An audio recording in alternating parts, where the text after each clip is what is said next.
Eric Peterson is a good friend of mine, great coach. You know, it's almost one of those dreams that you're living when you talk about as 20-year-old, 22, 23-year-old assistant coaches for AAU program in Wisconsin. You go to practice every day, you drive in buses, and you talk about your dreams, aspirations of becoming a head coach. And I'm so proud of what he's been able to do in his career.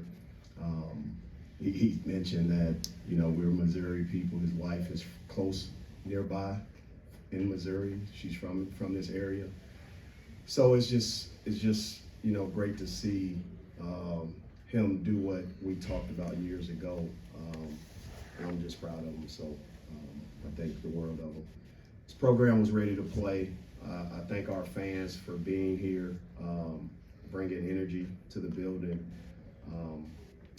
You know, our guys prepared, I think, in the best way. The last 48 hours were great in terms of their focus, being able to play from the very beginning to the very end against a very scrappy, hard-nosed team that is contenders for their conference. It gives us a real look. I did not like our assist to turnover ratio, but that's how South Dakota create extra possessions. They hawk at the ball after offensive rebounds or when we get defensive rebounds and they're pressed. So they kind of take you out of things. We probably only ran about 5 plays, so we had to go with our instincts, and I'm proud of what our guys did. Questions? For Mark and Javon, what is it about these second halves that allow you guys to kick into another gear and put these teams away in the final 20 minutes? Javon first, then Mark. I think just as the game goes on, you know, getting familiar with the opponent out there, and then also I think we have a great endurance to us. By the way we practice, how hard we go in practice, just continuing to play as hard as we possibly can in the second half, and just realizing what we need to do. The coaches do a good job of adjustments during halftime, and then we just come out and try to execute that. Yeah, echoing on what Javon said, I think just the adjustments we usually make at halftime. I think just our depth also, you know, we can bring guys in and out. Obviously teams are gonna come out hot, but everyone's gonna get a little tired. So I think just the way we're able to, you know, rotate people in and out, stay fresh, wear the teams down. Javon, you seem to kind of find your footing the last few games. Obviously, it takes a while to adjust to a new team. How have you kind of seen that come out in the last couple games? Yeah, like you mentioned, with the new team, it's always going to be an adjustment period, but the coaches and my other teammates, they've done a great job of making me feel comfortable out here and making me, those first few games where I was not performing how I would have wanted to, making me feel okay and helping me understand that it is a process. So I think just attacking each day and not dwelling on the past and on the mistakes, but attacking each day as a new opportunity. And I think that's just what I've done, and it's helped. Javon, what specifically clicked tonight for the shots to start falling? I just got some good opportunities, you know. We had some size advantage, so I tried to take advantage of that, post up on some of their smaller players, and my teammates did a great job of when I was posting up, getting me the ball, and then just trying to play strong. From what changed with Sean being out tonight, what kind of changed about the way you were utilized and the way that you wanted to play the game tonight? I think just, you know, Sean brings so much to our team in terms of rebounding defense and then also the offensive side. So just understanding with him out, I'm gonna have to be more aggressive, especially when pursuing rebounds. So I think that's the main thing, and also just filling in that post presence. You know, I caught the ball on the block quite a few times tonight, so trying to fill that in too. For Mark and Javon, y'all held them to under 30% from the field in the second half. What kind of adjustments went into that?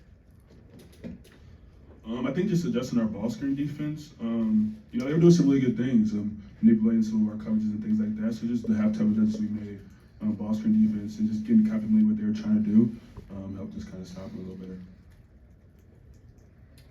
Yeah, I think I agree with Mark, and also I think our size helped out a lot.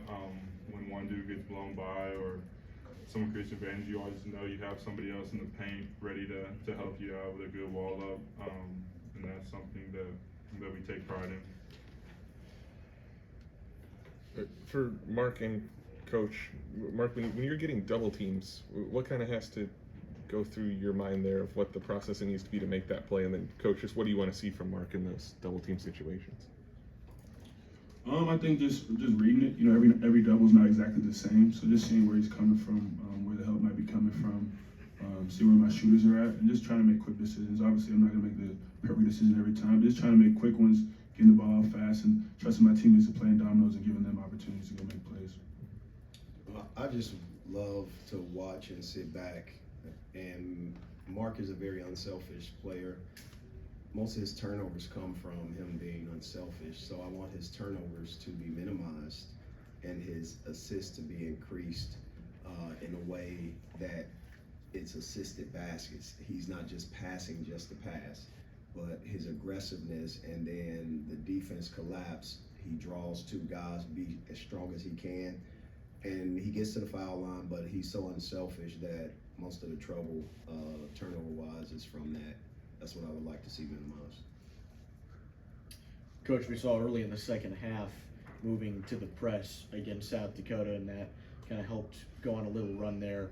What led to that decision to move to the press, and then how pleased were you with the team's execution of it? Yeah, I thought defensively in the half court we were playing defense for too long of a shot clock in the first half. And in the second half, versus starting our defensive shell at 25, we started it at about 18. In addition to that, we created turnovers. So I wanted our defense to have a shorter shot clock in half court defense. So therefore pushing up, pressing a little bit kind of helped disrupt their offensive flow, where their first action didn't happen until later. Whereas in that first half, it happened very early. Our pickup point was at the coach's box or beyond half court. And I thought our guys got more deflections to begin with and took away some vision. Coach, what does it mean to have scoring sparks like Jaden Stone and Jacob Cruz off your bench contributing every night? It's lethal. It is an injection into your flow. Those guys are, I mean, people say you have 5 starters. Last year we had 6 with Caleb Grill, right?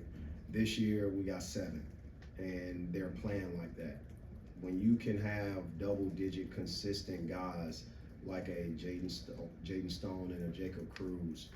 By the way, I want to get one of those T-shirts they had. Y'all seen that T-shirt? Somebody had that T-shirt. Are they selling those somewhere? I know a guy. Okay. I want one of those, the Cruise Crew or something. Yeah. That was pretty cool. I've never seen it. You ain't got nothing like that. But that was cool. I thought that was amazing. But it just speaks for their level of unselfishness. For these guys to become professional players, they're going to be off in their first 2 years coming off somebody's bench. And I think that's helping Caleb Grill right now as he plays with the Windy City Bulls G League team, and it's going to help these guys become stars in their roles. Jaden Stone is an unselfish guy. He averaged 20 points a game the last year he played. Jacob Cruz is the same. You see his growth, but now you have to pick your poison on how you defend us. Those guys just open up space for our playmakers, and Robinson and Mark Mitchell. Sorry about that, Mark. They do a good job. Coach, you got Honor back tonight in the game. What do you think? And I got Sean out. What do you think of Honor's performance? Honor's rhythm got disrupted. Coming off of our preseason, I thought he was one of the top 3 guys on the team, and his rhythm got disrupted. However, we got to work him back into his rhythm, and you saw a couple of turnovers. That's why it was great in terms of the execution and the play call for him to be able to get that post touch, and it'll come back to him. He just got to get back in game shape, and he'll do that. So it was great to see him out there as we continue to get our team at 100%. I'm looking forward to that day. Until then, it stunts the growth of your program and your team if you're only at 89 to 90% participation of your roster because of whether injuries or sicknesses. The other thing is I'm excited about what it says about our depth. if someone goes down or get in foul trouble, I'm not afraid to use what our roster has shown me thus far, the different lineups and obviously our depth. For anybody who wants to answer, South Dakota is obviously known as a team that plays at a very fast pace. How did the team do tonight at matching that pace and also trying to control it? Probably gonna lead us off. We definitely knew that was one of the main things that they do, that they're is big in their program, playing at a fast pace, but that's something that we really emphasize too. So we were ready for the challenge and looking forward to it. I think the biggest thing was just, us trying to play at a fast pace while being controlled, while also taking away their transition. And I think we did a pretty good job at that tonight. Yeah, they played at a fast pace, but we played at a pretty fast pace too. So I think we're pretty used to it. I think it gets you a little more winded, obviously, but yeah, we think we're pretty used to it though. Coach, it seemed when there was a question about Javon's adjustment period a little bit earlier, it seemed like you turned to him and had a little. Is there a shareable moment in there? Is there something that? I want to tell him what I tell you every day. Which one? Oh yeah, he told me to play Madden. Yeah, you'll be angry at Coach Gates. Yeah. I think that increases his intensity. Having a new philosophy and a new program, you got to understand the adjustment. I wish I would have gotten him earlier and sooner, and it's just an adjustment period that you have to make. It's the same adjustment. Kobe Brown had to make a preseason adjustment as well, and then we saw him just skyrocket and turn himself into a first-round draft pick. I believe the processing of a new environment, a new system, is what is allowing Javon the pace, the growth, but also I see a different player than he was in June. So he's growing, and some of these things are invisible. They don't show up in the stats in terms of growth and improvement. And we are just transactional when it comes down to we got to see it in the stat sheet. The things that he's doing is beyond the stat sheet. It's sort of like the decimals and the dashes. And he's impacting with his length. He's impacting with his versatility. He plays the 3, the 4, and the 5. And it's remarkable to see him keep the ball in front of him, guarding a smaller guard, being able to hedge a ball screen depending on the coverage. So not only is he versatile offensively, but versatile defensively.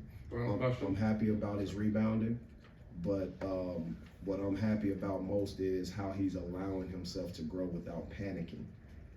Being a hometown kid, some things can be embarrassing, and he's not embarrassed. He's allowing his process, he's allowing the growth. His parents, his family, in addition to that, they're not adding pressure to him. He's adding pressure to himself, and he's starting to play more free, and that's what we see. Final question? Coach Javon mentioned earlier wanting to create mismatches inside on offense. On both ends of the floor, how did you like the way your team used their pretty clear size advantage, especially down low? I think they do a great job of finding matchup advantages, and it's almost to a curse because the ball sticks because they recognize something. So I'm excited to try to get from that pause or eliminating the pause of them recognizing the advantages and just playing as free and recognizing and processing it at a quicker rate. They're so unselfish. If we had a high-low happen with Mark and Luke, but it took, I think, 2 seconds too long. If we minimize that and instinctually be able to process it in a way, we can utilize our versatility even more. Post feeds, we turned the ball over several times in those situations, and we just gotta be able to just put some velocity on the basketball and take care of it. But it's one of those things that you look at in your roster, your size advantage, different things like that. He had a step back today that he's proud of. You guys should have said something about that. But he's very proud of that step back, and I'm proud of it as well.